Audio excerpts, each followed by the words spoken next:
Leçon 3. Le don de la parole de connaissance dans l'Ancien Testament.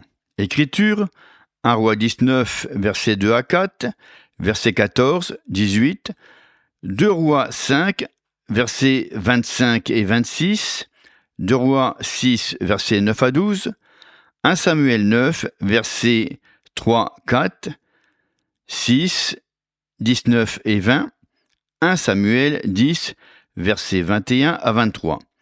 Vérité fondamentale.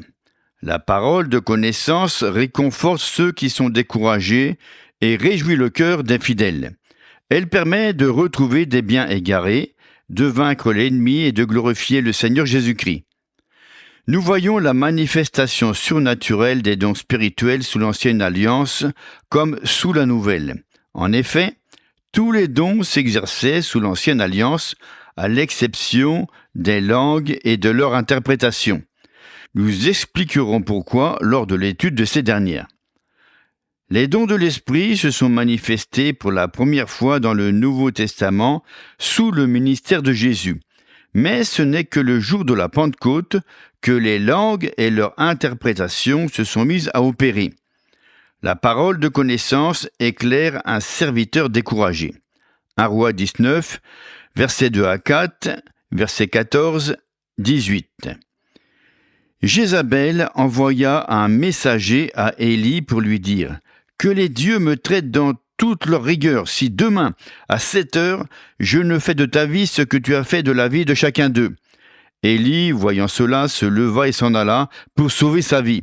Il arriva à Beersheba, qui appartient à Juda, et il y laissa son serviteur.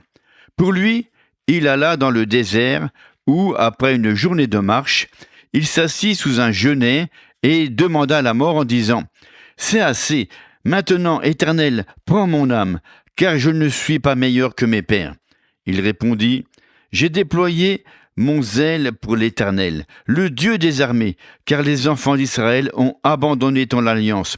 Ils ont renversé tes autels et ils ont tué par l'épée tes prophètes. Je suis resté, moi seul, et ils cherchent à m'ôter la vie. Mais je, l'Éternel, laisserai en Israël 7000 hommes, tous ceux qui n'ont point fléchi les genoux devant Baal et dont la bouche ne l'a point baisé. » Le prophète Élie avait fait preuve d'une grande hardiesse sur la montagne en appelant le feu du ciel. Pourtant, lorsqu'on vint lui dire « La reine Jézabel a déclaré que, dans les 24 heures, elle te fera couper la tête », Élie prit peur. Il s'assit sous un genêt et implora Dieu de le laisser mourir. Il dit au Seigneur « Tous sont rétrogrades, sauf moi. Tout le monde fléchit les genoux devant Baal, et je suis le seul qui reste. » Mais Dieu lui donna une parole de connaissance pour l'encourager. Il répondit « Non, tu n'es pas le seul qui reste. 7000 personnes qui n'ont pas fléchi les genoux devant Baal me sont toujours fidèles. » Élie n'avait aucun autre moyen de la prendre. Je suis convaincu qu'il fut encouragé par la découverte qu'il n'était pas le seul à marcher dans l'attachement à Dieu, mais qu'il y avait 7000 hommes qui n'avaient pas fléchi les genoux devant Baal. La parole de connaissance démasque un hypocrite. 2 Rois 5, versets 25-26. Puis il alla se présenter à son maître. Élisée lui dit « D'où viens-tu, Géasi ?» Il répondit « Ton serviteur n'est allé ni d'un côté ni d'un autre. » Mais Élisée lui dit « Mon esprit n'était pas absent lorsque cet homme a quitté son char pour venir à ta rencontre. Est-ce le temps de prendre de l'argent et de prendre des vêtements, puis des oliviers, des vignes, des brebis, des bœufs, des serviteurs et des servantes ?» Lorsque Naaman guérit de la lèpre, voulut donner au prophète Élisée des vêtements de rechange, de l'argent, de l'or et d'autres cadeaux pour exprimer sa reconnaissance, Élisée refusa. Mais son serviteur Géasi courut trouver Naaman et lui mentit en disant « Après ton départ, 2 jeunes prophètes sont venus et, bien que mon maître n'ait rien voulu pour lui-même, il a dit qu'il n'y aurait aucun mal à accepter plusieurs vêtements de rechange pour ces prophètes, ainsi que plusieurs talents d'argent et d'or. » Naaman était tellement ravi d'être guéri qu'il lui donna le double de ce qu'il demandait.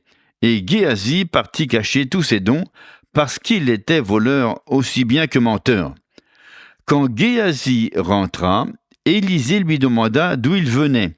Il répondit, « Je ne suis allé nulle part, maître. » Élisée lui dit, « Mon esprit était avec toi quand tu t'es approché du char de cet homme, je t'ai vu. » Comment Élisée, assis chez lui, a-t-il su ce qui se déroulait à plusieurs kilomètres de distance? Dieu le lui a révélé. Le Seigneur donna à Élisée une révélation surnaturelle de ce qui s'était passé afin de démasquer un hypocrite. La parole de connaissance avertit un roi des plans de l'ennemi. 2 Rois 6, 9 à 12. Mais l'homme de Dieu fit dire au roi d'Israël, « Garde-toi de passer dans ce lieu, car les Syriens y descendent. » Et le roi d'Israël envoya des gens pour s'y tenir en observation, vers le lieu que lui avait mentionné et signalé l'homme de Dieu. Cela arriva non pas une fois, ni 2 fois. Le roi de Syrie en eut le cœur agité. Il appela ses serviteurs et leur dit, « Ne voulez-vous pas me déclarer lequel de nous est pour le roi d'Israël ?» L'un de ses serviteurs répondit, « Personne, ô roi mon seigneur, mais Élisée, le prophète, qui est en Israël, rapporte au roi d'Israël les paroles que tu prononces dans ta chambre à coucher. » Chaque fois que les Syriens tendaient une embuscade aux armées d'Israël, Élisée, prophète de Dieu, révélait leurs plans au roi d'Israël. Le roi de Syrie finit par convoquer son cabinet et dit, « Nous devons avoir parmi nous un traître. » Les serviteurs du roi répondirent, « Non, il n'y a pas de traître parmi nous. Il y a un prophète de Dieu en Israël qui transmet au roi ce que tu dis dans ta chambre à coucher. » Il s'agissait d'une révélation surnaturelle. Le prophète Élisée ignorait les plans de l'ennemi. Il ne se trouvait pas en Syrie. Ses plans lui furent révélés de manière surnaturelle par une parole de connaissance, afin de sauver son pays. La parole de connaissance permet de retrouver des biens égarés. 1 Samuel 9, versets 3 et 4, versets 6, 19, 20. Les ânesse de Kis, père de Saül, s'égarèrent. Et Kis dit à Saül, son fils, « Prends avec toi l'un des serviteurs, lève-toi, va, et cherche les ânesses. » Il passa par la montagne d'Éphraïm et traversa le pays de Shalisha sans les trouver. Ils passèrent par le pays de Shalim, et elles n'y étaient pas. Ils parcoururent le pays de Benjamin, et ils ne les trouvèrent pas. Le serviteur lui dit, « Voici, il y a dans cette ville un homme de Dieu, et c'est un homme considéré. Tout ce qu'il dit ne manque pas d'arriver. Allons-y donc, peut-être nous fera-t-il connaître le chemin que nous devons prendre. » Samuel répondit à Saül, « C'est moi qui suis le voyant. Monte devant moi au haut lieu, et vous mangerez aujourd'hui avec moi. Je te laisserai partir demain, et je te dirai tout ce qui se passe dans ton cœur. Ne t'inquiète pas des ânesses que tu as perdues il y a 3 jours, car elles sont retrouvées. Et pour qui est réservé tout ce qu'il y a de précieux en Israël? N'est-ce pas pour toi et pour toute la maison de ton père? » Pendant que Saül cherchait les ânesses de son père, qui s'étaient égarées ou avaient été volées, on lui dit, « Pourquoi ne pas aller consulter le prophète Samuel?